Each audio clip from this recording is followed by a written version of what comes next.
PMU, partenaire officiel du Racing, vous présente les réactions d'après-match. C'est l'objectif de ce match-là. On savait que ça n'allait pas un match facile, mais qu'il fallait tout faire pour le rendre le moins difficile possible. Et on s'était préparé à faire un gros pressing en début de match pour tout de suite faire la différence et de continuer pour faire le break. On est rentré très sérieux dans le match.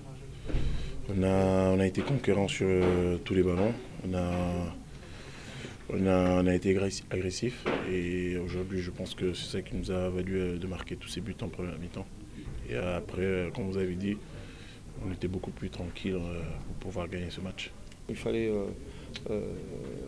pas les laisser respirer, les mettre sous pression, tirer, centrer et insister. Et que si ça marchait, il fallait surtout continuer et pas s'arrêter pour rendre le match le moins difficile possible.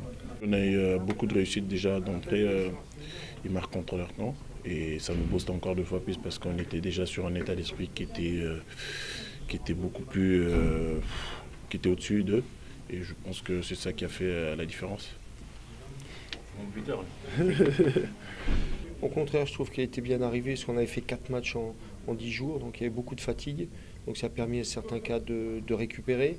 Et puis après, une longue semaine pour bien préparer. Les internationaux sont arrivés que jeudi, donc on a eu plus de temps pour bien aussi les intégrer à la préparation de ce match. Donc moi j'étais plutôt confiant par rapport à cette trêve qui nous a fait du bien à ce moment de la période, en octobre, après 3 mois de reprise du championnat. Nous, en fait, honnêtement, ce qui nous intéresse, c'est gagner les matchs. On ne regarde pas devant, on ne regarde pas derrière. C'est-à-dire on prend match après match, essayer de les gagner. Et peu importe l'adversaire ou quoi. Après, je pense que le reste viendra après on fera les calculs. J'ai quand même 2 regrets. Le premier, c'est de ne pas avoir pu faire participer les autres remplaçants, que ce soit Mounir, Cyril ou Arial. Il n'y en a que 3 qui sont possibles. Et le deuxième, on a concédé quand même de grosses occasions, puisque Jean-Louis a dû faire un ou 2 exploits. Donc voilà, il faut qu'on garde ça dans notre tête. D'habitude, on est un peu plus intraitable que ça.